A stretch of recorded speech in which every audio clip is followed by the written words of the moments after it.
ओम नमः शिवाय। श्राद्ध भाग संत एकनाथ पाठ 5। पर चक्र આવ્યું અને ગયું।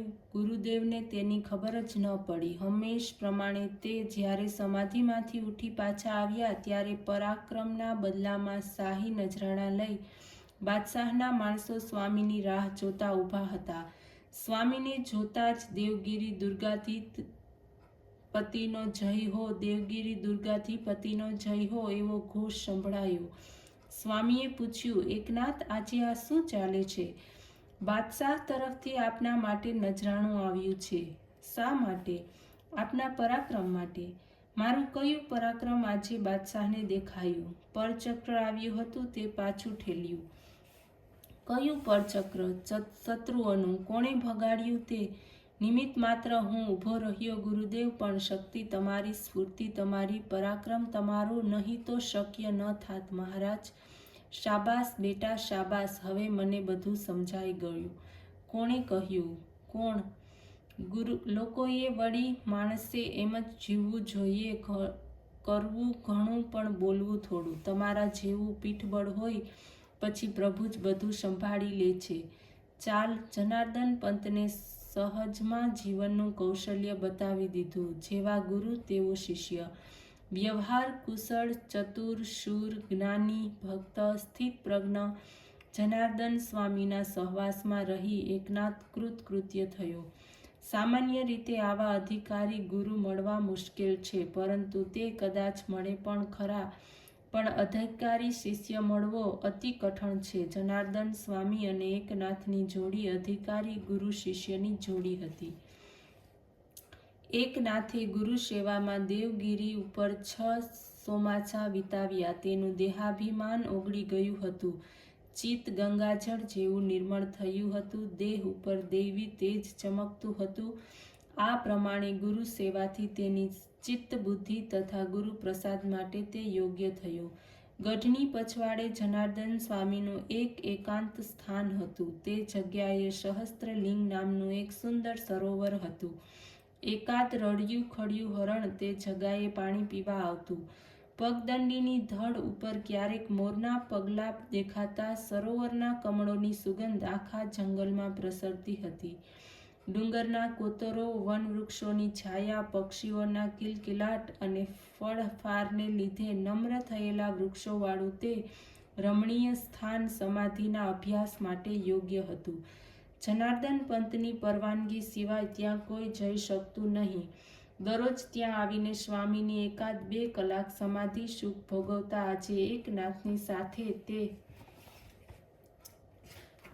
તપોવનની દિશામાં આવતા હતા। આજે પોતાને અલભ્ય લાભ થશે એમ જાણીને એકનાથ જબરજસ્ત ઉલ્લાસ સાથે તેમની સાથે ચાલતો હતો। પરોઢનો સમય હતો। પૂર્વ ક્ષિતિજ ઉપર રક્તવર્ણો બાળ રવિ તરતો હતો। જોતજોતામાં બાળ રવિ સોનેરી થઈ ગયો અને પાકેલા ફળમાંથી જેમ રસ સ્રવે તેમ તે સૂર્યબિંબમાંથી કોમળ સુવર્ણ પ્રભા સર્વત્ર ફેલાવા લાગી। સમગ્ર વાતાવરણ અતિ પવિત્ર અને ગંભીર થઈ ગયું। ગુરુદેવે કહ્યું, એકનાથ, દત્તપ્રજ્ઞ સિવાય અહીં કોઈ આવતું નથી હો। તપોવન જ એ બતાવી આપે છે ગુરુદેવ। તને આ તપોવન ગમ્યું? અતિ રમ્ય સ્થાન છે આ, પણ તું ધ્યાન રાખજે હો, અવધૂત કોઈ પણ રૂપમાં આવીને ઊભા રહેશે। ભલે ગુરુદેવ, કોઈ પણ રૂપમાં તે દર્શન આપશે, માટે તું સાવધ રહેજે। હું સદૈવ સાવધ જ છું ગુરુદેવ। સ્વામીની મર્યાદાનો લોપ ન થાય તે માટે તે બોલ્યો નહીં। એટલામાં એક ઓલિયો ઘોડા પર બેસીને આવ્યો। પાસે આવતા જ તે ઘોડા ઉપરથી ઉતરી સ્વામી સાથે ભટકાયો। દેહ મલિન અંગ ઉપર જીર્ણ વસ્ત્રો અને હાથમાં એક પાણીનો પ્યાલો। પ્યાલામાંથી થોડું પાણી પીધું। તેના હાથમાંથી પ્યાલો લઈ સ્વામીની પણ તેનું એક પાણી પીધું। આ જોઈને એકનાથ આશ્ચર્યમાં ડૂબી ગયો। આ ઓલિયો કોણ હશે? સ્વામીએ તેને ધક્કો શા માટે માર્યો અને સ્વામીએ પણ તેને કંઈ કહ્યું નહીં? એટલું જ નહીં, તેમણે એનું એઠું પાણી પીધું? નાથ હજી સ્તબ્ધ જ હતો। તેને મૂંઝવણ જોઈને ગુરુદેવે પૂછ્યું, ઓળખ્યા નહીં એકનાથ? કોને ઓળખ્યા નહીં ગુરુદેવ? બીજા કોણ? હમણાં ગયા તે, ઘોડા પર બેસીને ગયા તે? હા, હવે ઓળખ્યા? કહે કોણ હતું? તે દત્તગુરુ હતા કે બહુ મોડા ઓળખ્યા તે નહીં? સાચું ગુરુદેવ સાચું, મારી ભૂલ થઈ. ભૂલનો પ્રશ્ન નહીં ગાંડા, પણ દત્ત પ્રભુના દર્શન દુર્લભ છે. હવે તને ફરી દર્શન નહીં થાય. ગુરુદેવ, હું દર્શન કર્યા વગર અહીંથી ખસવાનો નથી. દર્શન ન થાય ત્યાં સુધી અન્ન જળ. ગાંડા, આમ હઠાગ્રહ ન ચાલે. ત્રાણું કરવાથી કંઈ પ્રભુ મળે? ચાલ ઉઠ ગાંડો, નહીં તો. એકનાથ ખિન્ન થઈ ગયો અને સામે આવતા જ દત્ત પ્રભુને પોતે ઓળખી ન શક્યો, તેથી તે અત્યંત દુઃખી થયો. ગુરુદેવને સાથે ચાલવા લાગ્યો. સ્વામી ઊભા રહ્યા. સહસ્ત્રલિંગ સરોવરની સામે શુભ શ્વેત વર્ણની એક સ્ફટિક શિલા હતી. તેની પછવાડે એક વિશાળ વટ પોતાની સેંકડો ડાળીઓ અને વડવાઈઓ ફેલાવીને ઊભો હતો. ઘનઘોર ઘટાને લીધે તે સ્ફટિક શિલા હંમેશા સાયડામાં જ રહેતી. વડના ઝાડ ઉપર ચડેલી લતાઓમાંથી હંમેશા રંગબેરંગી ફૂલો તે સ્ફટિક શિલા પર વેરાતા હતા. આવું નિતાંત રમણીય સ્થળ નાથે આજે પહેલે વહેલું જોયું. તે રમણીય જગ્યા જોઈને નાથ પ્રસન્ન ચિત્તે નીચે બેસી ગયો. તેના મસ્તક ઉપર ગુરુદેવે પ્રેમાળ હાથ ફેરવ્યો અને દૂર ચાલ્યા ગયા.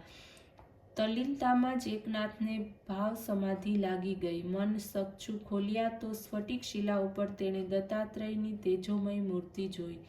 તેને જોઈ કાંતિથી દશે દિશાઓ પ્રકાશિત થઈ ગઈ. મૂર્તિમાં શરીરના ઉપર દિવ્ય અલંકારો શોભતા હતા. હાથમાં આયુધો હતા. મસ્તિષ્ક પર જટા, ગળામાં રુદ્રાક્ષની માળા, કપાળે કેસરી ચંદન, સતેજ નેત્ર, કમાનદાર ભ્રુકુટી, આરક્ત અધરોષ્ટા. સદગુરુની કૃપાથી નાથને સાક્ષાત દત્ત પ્રભુના દર્શન થયા. એકનાથને દર્શન થયા પછી શું થયું હશે તેનું વર્ણન શબ્દોમાં કેમ થાય? તેને રોમાંચ થયો કે આનંદ થયો? સાગરમાં નાહ્યો? નાથની સુકુમાર બાલમૂર્તિ જોઈને જનાર્દન સ્વામીના નેત્રના આનંદાશ્રુ આવ્યા. દત્ત પ્રભુની મૂર્તિ અંતર્ધ્યાન થઈ. સહસ્ત્ર દિવેટોની જ્યોતિ એકદમ બુઝાઈ ગઈ એવું એકનાથને લાગ્યું. તેને પ્રભુ પ્રસાદ મળ્યો. તે આનંદમય થઈ ગયો હતો. હવે પ્રત્યક્ષ કંઈ ન હતું. નાથ મૂંઝાયો. તે જોયું તે સ્વપ્ન હતું કે સત્ય? નાથને કંઈ ખબર જ ન પડી. તે ઉઠ્યો અને તેણે ગુરુદેવને સાષ્ટાંગ દંડવત પ્રણામ કર્યા. એક અમૃતમય અનુભવમાં ડૂબકી મારી તે ગુરુની પછવાડે ચાલવા લાગ્યો. પ્રત્યક્ષ દત્તાત્રેય ભગવાનને નાથને દર્શન આપ્યા પછી જનાર્દન સ્વામીના અંતઃકરણમાં તેને વિશેષ સ્થાન મળ્યું. હવે નાથના હાથથી સેવા લેવી યોગ્ય નથી એમ જનાર્દન પંતને લાગ્યું. એક દિવસ એકનાથ સ્વામીના પગ દાબતો આવ્યો. તેનો હાથ પકડી તેને પોતાની પાસે બેસાડી તેને કહ્યું, હવે કેટલાક દિવસ હું તને મારાથી આઘો કરવાનો છું. ગુરુદેવ, મને તમારું કહેવું સમજાયું નહીં. મનુષ્યને પ્રભુ દર્શન થાય તો પણ તેને સગુણ ભક્તિ છોડવી ન જોઈએ એમ મને લાગે છે. મારું નામ સ્મરણ નિયમિત ચાલુ જ છે. ગુરુદેવ, તું સગુણોપાસના કરતો નથી એમ હું નથી કહેતો, પણ મને છોડીને તારે દૂર જવું પડશે. તમને છોડીને દૂર જવાનું? હા, જવું જ પડશે.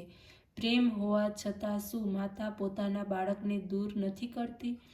તેના હિતાર્થે જ તે હોય છે. એકનાથના ખભા ઉપર હાથ રાખતા ગુરુદેવે કહ્યું, ત્યાં જો વાયવ્ય દિશામાં શૂલભંજન દેખાય છે તે માર્કંડેય ઋષિને ગમતું અતિ રમણીય અને જૂનું તપોવન છે. ત્યાં તું જા. તમને છોડીને જાઉં? જવું જ જોઈએ બેટા, તારે જવું જ જોઈએ. તમને છોડીને મારાથી જવાશે? મારી આજ્ઞા સમજીને જા. કેવળ તમારી આજ્ઞા સમજીને જ હું જઈશ. જરૂર જઈશ પ્રભુ, તમે કહો તો હું જાઉં છું. પણ જેને આપણે જા કહીએ તેને પાછા ક્યારે આવવું તે કહેવું જોઈએ. તો હું પાછો ક્યારે આવું? જનાર્દન સ્વામીએ હસીને કહ્યું, જ્યારે કંઈ અઘટિત અપૂર્વ ઘટના બને ત્યારે પાછો આવજે. ઓમ નમઃ શિવાય.